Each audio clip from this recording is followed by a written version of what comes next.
오늘 말씀의 제목은 복 있는 자는 복 있게 삽니다 입니다. 할렐루야. 2021년 새해가 밝았습니다. 정말 올 한 해는 우리 사랑하는 교우들의 가정과 일터와 또 삶 가운데 하나님의 신령한 복과 땅의 기름진 복이 충만하게 임하고 또 그것을 받아 누리는 복된 한 해가 되시기를 주님의 이름으로 간절히 축원합니다. 아멘. 우리가 새해가 되면 만나는 사람들에게 새해 복 많이 받으세요 라고 인사를 하지요. 그런데 대부분의 사람들은 그 하는 인사에 그렇게 큰 의미를, 특별한 의미를 두고 있는 것 같지는 않습니다. 새해 복 많이 받으라. 뭐 그런 인사를 많이 받았다고 해서 내 인생이 과연 달라지겠는가? 뭐 그런 좀 비관적인 그런 마음이 있기 때문에 그런 거겠지요. 그저 새해 됐으니까 형식적인 인사 정도로 생각하기 때문에 그렇습니다. 그러나 정말 올해는 그 인사가 여러분에게 새롭게 들려지게 되기를 바랍니다. 왜냐하면 사람이 복을 누리며 살기 위해서는 반드시 복을 받아야 되거든요. 누군가 나에게 복을 빌어줘야 돼요. 복 받으라고 빌어줘야 된단 말입니다. 그러니까 이것을 우리가 깨닫는다면 나에게 복을 빌어주는 말, 이 축복의 말 한마디가 예사롭게 들리진 않을 것입니다. 새롭게 들리기 마련이에요. 여러분을 축복해주는, 이 복을 빌어주는 한마디 말씀, 한마디 말이 그저 처음 만나는, 지나가던 사람이 툭 던진 한마디 말이라 할지라도 이 복 많이 받으라라는 그 말 한마디 놓치지 않게 될 것입니다. 그 말에 겉으로든 마음속으로든 아멘 하고 받으세요. 그 복, 말씀하신 그 복 제가 받겠습니다 하면서 받는 거죠. 새해 복 많이 받으세요 라는 축복, 여러분 결코 무시할 수 없는 축복이기 때문에 그렇습니다.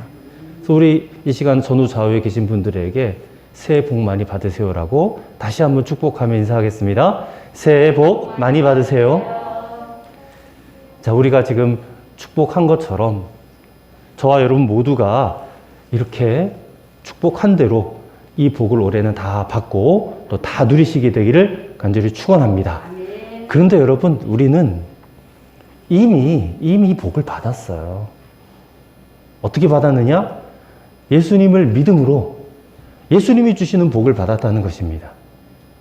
구원의 복, 사죄의 복, 성결의 복, 그 다음에 남을 넉넉하게 해주는 복, 웃음과 행복을 전해주는 복, 베풀어주며 사는 복을 우리는 받았어요. 어떻게 해요? 예수님을 믿고 그 예수님을 내 마음에 영접함으로 이미 그 복이 우리에게 주어졌다 그 말입니다. 그렇기 때문에 오늘 새해 첫 주일 이 예배 가운데 이런 복을 받은 저와 여러분들이 복을 받은 것으로 끝나면 안 되고 그 복을 누리며 살아야 되지 않겠어요? 어떻게 하면 그 복을 누리며 살 수 있을지에 대해서 말씀을 나누고자 합니다. 첫째로, 우리에게 이렇게 복이 주어졌음을 믿는다면 여러분 말씀대로 사는 것이 어렵지 않게 돼요. 쉽게 된다는 것입니다. 말씀대로 사는 것이. 자, 오늘 본문 27절에 주님께서 뭐라고 말씀하시냐면 그러나 너희 듣는 자에게 내가 이르노니 라고 말씀하셔요.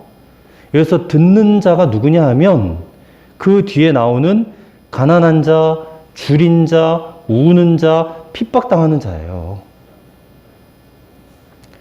그게 이제 위에 있는 말씀이죠. 그 밑에가 아니라 그 위에. 20절부터 22절까지의 말씀을 보면 제가 말씀을 읽겠습니다. 20절부터 22절입니다. 예수께서 눈을 들어 제자들을 보시고 이르시되 너희 가난한 자는 복이 있나니 하나님의 나라가 너희 것이며 지금 줄인 자는 복이 있나니 너희가 배부름을 얻을 것이며 지금 우는 자는 복이 있나니 너희가 웃을 것이며 인자로 말미암아 사람들이 너희를 미워하고 멀리하고 욕하고 너희 이름을 악하다 하며 버릴 때에는 너희에게 복이 있도다 말씀하셨어요. 그러니까 너희 듣는 자가 뭐냐면 그 20에서 22절까지에 있는 사람들을 가리키는 거예요. 가난한 자, 줄인 자, 우는 자, 핍박당하는 자에게 예수님께서 뭐라고 말씀하시냐면 복을 받아라 이렇게 말씀하지 않고 그들에게 복이 있나니 그랬어요. 지금 형편은 가난하고 줄이고 울고 욕을 먹고 그런 게 복이 없어서 그런 게 아니라 복은 있는 사람이란 뜻이에요. 복은 있는 사람이라. 지금은 어려운 처지에 있다 할지라도 복은 그들에게 있는 거예요. 마찬가지로 오늘 우리가 그런 자들입니다. 오늘 우리에게도 복은 있는 거예요. 자, 문제는 어떻게 하면 그 복을 누리며 살게 되느냐 하는 것입니다. 여러분이 먼저 믿고 복 있게 살아보라는 거예요. 복 있게 살아봐라. 일단 복 있게 사는 게 과연 어떻게 사는 것인가? 자, 예수님께서 계속해서 27절에 말씀하고 계세요. 그러나 너희 듣는 자에게 내가 이르노니 너희 원수를 사랑하며 너희를 미워하는 자를 선대하며 너희를 저주하는 자를 위하여 축복하며 너희를 모욕한 자를 위해서 기도하라. 너희 입뺨을 치는 자에게 젖뺨도 돌려대며 너희 겉옷을 빼앗는 자에게 속옷도 거절하지 말라. 이렇게 살아보라는 거예요. 왜요? 우리에게 복이 있으니까. 복이 있으니까. 이 참 어려운 말씀이지만 복 있게 사는 것이 이런 거라는 거예요. 우리의 현실은 어떻습니까? 원수를 사랑하라? 이게 말은 쉬워도 실제 그게 현실로 닥쳐오면 거의 불가능한 말씀이에요. 나를 미워하는 자에게 선대하라? 이게 어디 쉽습니까? 나를 저주하는 사람에게 축복하라고요? 나를 모욕하는 사람에게 어떻게 그를 위해서 기도합니까? 사람이 아무리 부족함이 없이 넉넉하게 살아도 오늘 이 말씀처럼 그렇게 하는 것은 쉽지가 않습니다. 참 어렵습니다. 근데 여러분, 예수님께서 이 같은 말씀을 누구에게 하셨다는 거예요? 가진 것도 없는 가난한 사람, 배운 것도 없는 무식한 사람, 권력도 없는 힘없는 사람들에게 이 말씀을 하셨다는 거예요. 왜 예수님이 이런 말씀을 하필이면 이렇게 어렵고 힘들게 사는 사람들에게 하셨을까? 왜냐하면 그들이 바로 복 있는 자이기 때문에 그렇다는 거예요. 복 있는 자이기 때문에. 복 있는 자만이 할 수 있는 일이기 때문에 그 말이에요. 우리를 생각해 봅시다. 우리가 가진 게 많아요? 우리가 떵떵거리는 부자입니까? 아니에요. 뭐 전혀 가난하게 찢어지게 못 사는 건 아니겠지만 그래도 아주 넉넉하게 베풀 만큼 그렇게 부자는 아니에요. 우리가 뭐 많이 배웠습니까? 우리 아이들은 아직 뭐 중학교, 고등학교밖에 안 되고 기껏해 우리 대학 나온 게 전부인데 많이 배운 것도 아니에요, 사실. 그렇다고 무슨 권력이 있습니까? 없어요, 권력. 아무것도 없어요. 세상에 나가도 나 같은 사람 한마디 말 누가 귀 기울여 줍니까? 그렇지 않잖아요. 근데 우리가 그런 형편에 있는 사람들이라면 오늘 말씀에 의하면 우리는 복 있는 사람들이에요. 예수님이 그렇게 선언하셨으니까. 우리는 복 있는 자들이에요. 예수님의 이 선언이 여러분에게 믿어지기를 바랍니다. 이게 믿어지면 여러분의 믿음이 달라질 수밖에 없는 거예요. 야, 나는 예수님이 말씀하신 엄청난 복을 받은 자구나. 하나님이 나의 아버지가 되셨고 또 그 하나님, 내가 믿는 하나님이 나에게 큰 복을 주실 거야. 여러분에게 이런 믿음이 생겨지게 되기를 바랍니다. 그러면 어떤 일이 벌어진지 아세요? 하나님의 말씀이 어렵지 않아요. 예수님의 말씀들이 어렵게 여겨지지 않아요. 혹여나 그럴 일은 없겠지만 만약 저나 여러분에게 수십억 복권이 당첨이 된다면 로또가 당첨이 된다면 아마 어지간한 일에는 화도 나지 않을 거예요. 나한테 엄청난 수십억짜리 복권이 당첨됐으니까 누가 나를 막 핀잔하도 그러려니 그냥 그러고 넘어갈 거야. 근데 하물며 예수님을 믿음으로 하늘의 복을 소유한 우리가 왜 예수님의 말씀대로 원수를 사랑하지 못하고 왜 나를 모욕한 자를 위해서 기도하지 못하고 왜 그런지 아세요? 아직 하늘의 복에 대한 믿음이 나에게 없기 때문에 그래요. 여러분과 저가 예수님 말씀대로 도저히 못 살겠다라고 생각이 된다면 그건 아직 진짜 내가 복 있는 자라는 것을 믿지 못하기 때문이라는 사실을 알아야 됩니다. 그래서 오늘 2021년 새해 첫 주일에 여러분들에게 선언합니다. 여러분 예수님 바르게 믿으셔야 됩니다. 예수님은 말씀이 육신이 되어 이 땅에 오신 분이시기 때문에 예수님을 바르게 믿으려면 어떻게 믿어야 되느냐? 말씀을 바르게 믿어야 돼요. 예수님은 말씀이니까. 말씀을 바르게 믿는다는 것은 무엇이냐? 나의 유익을 위해 믿는 것이 아니라 말씀이 요구하는 대로 믿는 거예요. 말씀이 요구하는 대로.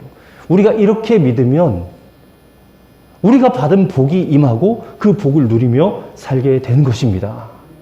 그 복이 첫째로는 뭐냐? 하나님의 말씀, 예수님의 말씀이 실천하기가 전혀 어렵지 않게 되는 거예요. 말씀대로 살게 되는 복이에요. 그렇게 되면 우리의 삶에 기적이 일어날 수밖에 없습니다. 올해는 그런 기적의 간증들이 저와 여러분의 삶 가운데 충만하게, 풍성하게 일어나는 복된 한 해가 되기를 주님의 이름으로 축원합니다. 두 번째로, 그러한 복이 내게 있음을 믿는다면 이제부터 주는 삶을 살게 돼요. 주는 삶을 살게 된다. 자, 예수님께서 계속해서 30절에 뭐라고 말씀하시냐면, 내게 구하는 자에게 주며 내 것을 가져가는 자에게 다시 달라 하지 말라. 그렇게 말씀하세요. 이 말씀을 누구에게 하셨다고 했어요? 가난한 자, 줄인 자, 힘든 자에게 말씀하셨어요? 아, 지금 나도 힘든데, 나도 못 먹고 있는데. 예수님의 이 말씀은 나보다 더 힘들고 더 어려운 사람이 만약에 나에게 와서 도와달라고 하면 그때 나도 어려워요, 싫어요, 못해요, 그렇게 하지 말고 주라는 거예요. 먹을 게 나한테 2개라도 있으면 하나는 주라는 거예요. 옷이 2벌 있으면 하나는 주라는 거예요. 주고 나서 갚으라고 조르지도 말라는 거예요. 이렇게 하는 것이 믿음으로 복 있게 사는 사람의 모습이다라는 것입니다. 복이 없는 사람들은 이렇게 못 살아요. 복 없는 사람들. 자, 예수님은 오늘 본문 32절에서 너희가 만일 너희를 사랑하는 자만 사랑하면 칭찬받을 게 뭐냐? 죄인들도 사랑하는 자는 사랑하느니라 했어요. 여기서 죄인들도 할 때 죄인이 누구냐면 복 없는 사람을 말해요. 복 없는 사람. 죄인은, 즉 복 없는 사람은 자기를 사랑하는 사람만 사랑한다는 거예요. 그리고 원수는 당연히 미워한다는 겁니다. 자, 33절에 보면 선대하는 자를 선대하는 것은 죄인들도 그렇게 한다는 거예요. 죄인들이 누구라 했어요? 복 없는 자들도. 34절에 돈 벌려고 돈 빌려주는 일은 복 없는 자도 한다고 그랬어요. 근데 우리는 어때요? 우리가 복 있는 자인데 실제로는 꼭 복 없는 자처럼 산다 그 말이에요. 복 없는 자처럼.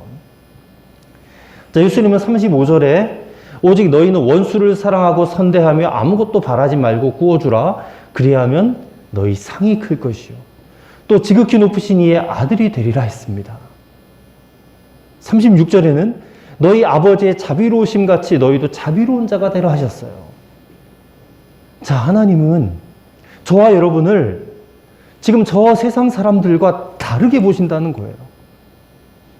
어떻게 보신다는 거예요? 너희는 하나님의 자녀다. 그러니 이것을 좀 믿고 복 있게 살아보라는 거예요. 여러분, 이 말씀을 들으면 아, 나한테 이런 믿음이 있고 이런 복이 있음을 내가 믿으니까 이제부터 내가 복 있게 살아야지. 그런 마음이 생겨나시나요? 야, 나는 복이 있으니까 당연히 나눠줘야지. 이렇게 생각이 되세요? 그러면 여러분 정말 하나님의 자녀가 맞습니다. 근데 이런 말씀을 들어도 에이, 내가 줄 게 뭐가 있어. 나도 지금 필요한 게 많은데 이런 생각이 드세요? 그럼 아직 내가 복을 받지 못한 겁니다. 만약에 크리스찬의 입에서 난 도무지 억울해서 못 살겠어. 너희 놈 어디 한번 두고 보자. 세상에 그렇게 나쁜 놈이 어디 있어. 왜 나한테 달라고만 해. 왜 나한테만 일을 시키는 거야. 이런 소리가 계속 나온다면 복을 걷어차는 일임을 명심하셔야 됩니다. 하나님은 저와 여러분에게 복이 있음을 아시고 그 복을 이루시려고 우리에게 가난한 자, 어려운 사람을 자꾸 붙여주시는 거예요. 근데 그것을 보면서도 힘들다, 싫다, 부담스럽다 그렇게 하면 하나님께서 우리를 통하여 복을 이루실 수가 없다는 말이에요. 어떤 사람이 숲속을 지나가다가 다리 한쪽이 없어서 걷지 못하는 여우를 보았대요. 그래서 그 사람은 그 여우가 어떻게 살아갈 수 있을까 궁금해서 지켜보기로 했습니다. 근데 그때 마침 호랑이가 한 마리 나타났어요. 근데 그 여우에게 호랑이가 무슨 일을 하냐면 자기가 잡은 사냥감을 여우에게 주는 거예요. 그걸 보면서 이 사람이 이야, 하나님이 저런 방법으로 여우를 먹이시는구나 감탄했어요. 그래서 이 사람이 그 다음날부터 무슨 짓을 했냐면 길거리에 앉았어요. 그리고 필요한 것을 채워주시는 하나님의 자비를 기다렸습니다. 그런데 아무도 자기를 도와주질 않는 거예요. 그래서 거의 굶어 죽게 되었다는 거예요. 그제서야 그가 깨달았다는 겁니다. 하나님께서 나에게 보여주신 교훈은 여우처럼 얻어먹고 있지 말고 호랑이처럼 어려운 사람을 도와주려는 것이었구나. 그것을 깨닫고 일어서게 됐다는 것입니다. 여러분, 예수님께서 왜 우리도 너무 힘든데, 우리도 별로 가진 것 없는데 이렇게 살라고 하시는가? 그게 하나님의 복을 주시는 방법이기 때문에 그래요. 그래서 예수님께서는 오늘 보면 38절에 첫 마디가 뭐예요? 주라 그러잖아요. 이게 우리가 복을 받는 방법이에요. 주라. 용서도 주고 사랑도 주고 물질도 주라는 거예요. 아낌없이 나눠주고 베풀어 주라는 거예요. 왜? 우리에게 더 많이 주시기 위해서. 어떻게 주신다는 거예요? 38절에 계속 보였어요. 주라. 그리하면 너희에게 줄 것이니. 누가 준다는 거예요? 하나님이 주신대잖아요. 어떻게 주신대요? 곧 후이되어 누르고 흔들어 넘치도록 하여 너희에게 안겨주리라 그래요. 아멘 하세요, 여러분. 이 복 받고 싶지 않습니까? 전 너무너무 받고 싶은데. 후이되어 누르고 흔들어 넘치도록 하여 너에게 안겨주리라. 아멘. 우리가 너무너무 원하는 복 아니에요? 그래서 20절 본문부터 38절 본문의 말씀까지 이게 한 문장으로 이렇게 연결됩니다. 너희는 복이 있나니 주라. 그리하면 하나님께서 너희에게 안겨주리라. 이게 딱 한마디예요. 이스라엘 성지순례를 가서 보면 갈릴리 호수와 사해 바다가 요단강으로 쭉 연결돼 있어요. 위에는 갈릴리 바다고 요단강 타고 쭉 내려와서 밑에 사해 바다가 있습니다. 갈릴리 바다에는 거기는 고기도 많고 나무도 많이 있어요. 근데 사해는 어때요? 사해는 고기가 못 살아요. 그리고 그 인근에는 나무도 하나도 없어요. 여러분, 무엇이 이 차이를 만든 것일까? 그것은 주는 것과 받기만 하는 것이에요. 자, 갈릴리 바다는 그 위에 헐몬산이라는 곳에서 끊임없이 내려오는 물을 받아가지고 사방으로 흘려보내줘요, 물을. 그래서 갈릴리 호수 주변에는 이게 생명력이 왕성해요. 물고기도 많고 나무도 많이 자라요. 근데 요단강을 통해서 계속해서 그 물만 공급받은 사해는 어떻게 되냐? 그 받은 물을 어디에도 흘려보내질 않아요. 그래서 그 바다는 죽은 바다, 사해가 된 겁니다. 생명력이 전혀 나타날 수 없는 바다가 됐다는 거예요. 여러분, 이것이 바로 복받는 성경적 원리를 우리에게 가르쳐 주는 것입니다.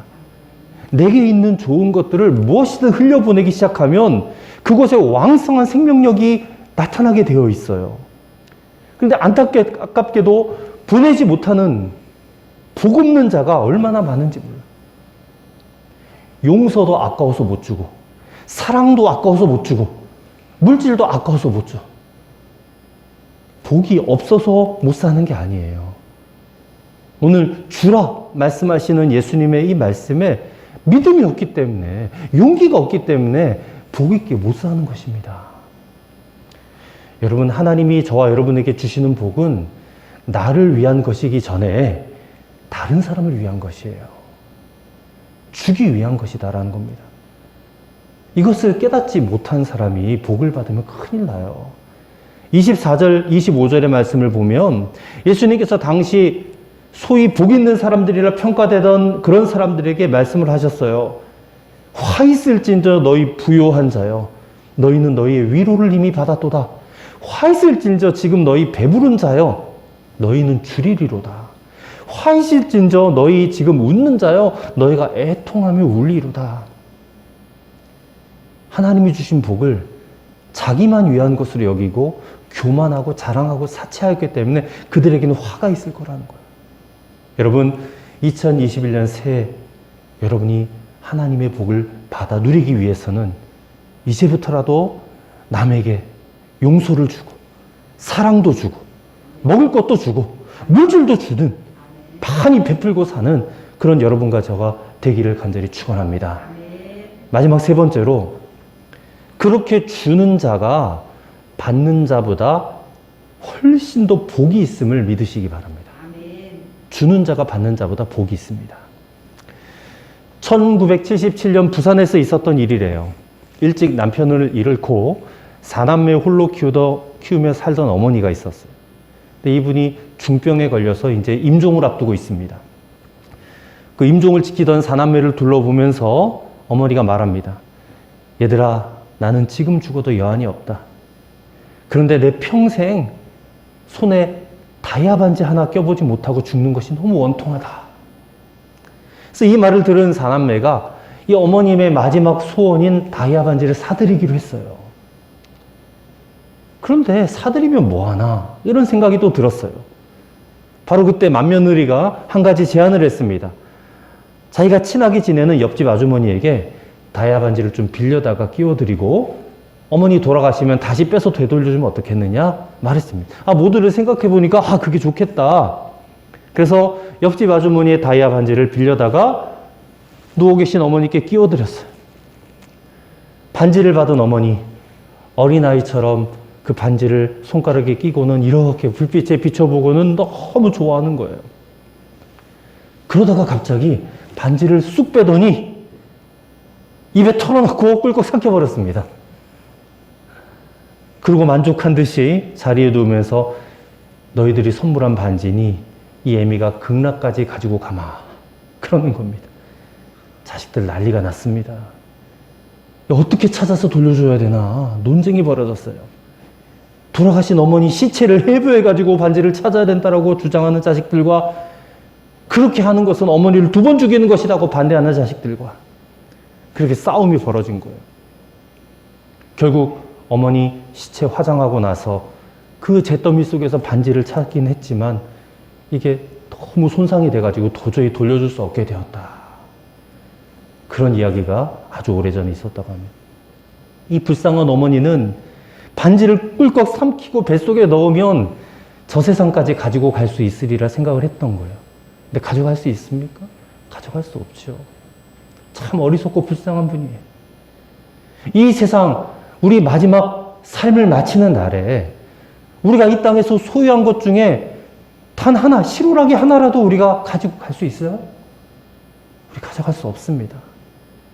그날이 오면 우리는 모든 것을 주신 하나님께 다 반납하고 빈손으로 가야 돼요. 그렇기 때문에 정말 지혜로운 사람들은 내게 갖고 있는 것들을 자꾸 주는 인생이 돼요.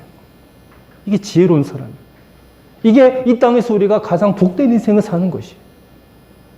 사도행전 20장 35절에 범사에 너희에게 모본을 보였노니 곧 이같이 수고하여 약한 사람들을 돕고 또 주 예수의 친히 말씀하신 바 주는 것이 받는 것보다 복이 있다 하심을 기억해라 했습니다. 우리가 잘 아는 록펠러라는 정말 세계 최대 부호죠. 엄청난 부자. 이 사람이 52세 때 불면증, 위궤양, 탈모증 이런 것들로 인해서 그 마른 나무 조각처럼 이렇게 메말라 갔대요. 죽음의 그림자가 다가오니까 이 사람이 그동안 악착같이 모았던 재산이 아무런 의미가 없다는 것을 깨닫게 돼요. 근데 그때 자신에게 말씀이 임하게 되었는데 그게 바로 오늘 본문입니다. 누가복음 6장 38절 말씀이에요. 주라, 그리하면 너에게 줄 것이니 곧 후이되어 누르고 흔들어 넘치도록 하여 너에게 안겨주리라. 이 말씀이 이 록펠러의 생각과 삶의 자세를 바꾸게 된 결정적 계기가 되었다는 것입니다. 그래서 그 말씀을 듣고 곧바로 자신의 부를 나누기 시작했어요. 곳곳에 돈이 필요한 곳곳마다 엄청난 재산을 기부했지만 이상하게도 자신의 소유가 줄지를 않아요. 그리고요, 더 놀라운 일이 일어났습니다. 자신이 기부를 시작한 지 12달이 되었을 때에 자신의 건강이 회복되는 기쁨을 누리게 돼요. 이렇게 나누고 베푸는 삶의 생활화로 인하여 건강을 완전히 회복했고, 록펠러가 몇 살까지 산지 아십니까? 98세까지 장수했대요. 40년을 더 산 거예요. 40년 넘게. 무엇입니까? 주는 것보다 받는 것이 복이 있다라는 말씀을 실제로 경험한 거예요. 주는 것이 받는 것보다 복이 있다. 심리학자들은 실제로 베풀고 나누며 사는 사람이 더 건강하며 행복하게 장수한다라는 연구 결과를 발표했대요. 어려운 이웃을 돕고 사랑 베푸는 사람이 고통과 아픔을 적게 느끼고 정신적으로도 더 건강하다라는 것, 병에도 덜 걸린다라는 연구 결과도 있어요. 여러분, 매일 규칙적인 운동도 중요하지만 베풀고 나누고 구제하는 삶이 우리가 오래 사는데 더 좋다는 거예요. 여러분, 예수님은 왜 주는 게 받는 것보다 복되다라고 말씀하셨을까? 그것은 이겁니다. 주는 것이 하나님을 닮을 수 있는 기회이기 때문에 그래요. 우리 하나님 닮기 원하잖아요. 예수님 닮기 원하잖아요. 그럼 예수님을 닮으려면 줘야 돼요. 여러분, 하나님이 어떤 방식으로 존재하신 분인지 아세요? 우리가 성경을 통해서 알 수 있는 하나님은 주는 분이에요. 주는 분으로 존재하세요.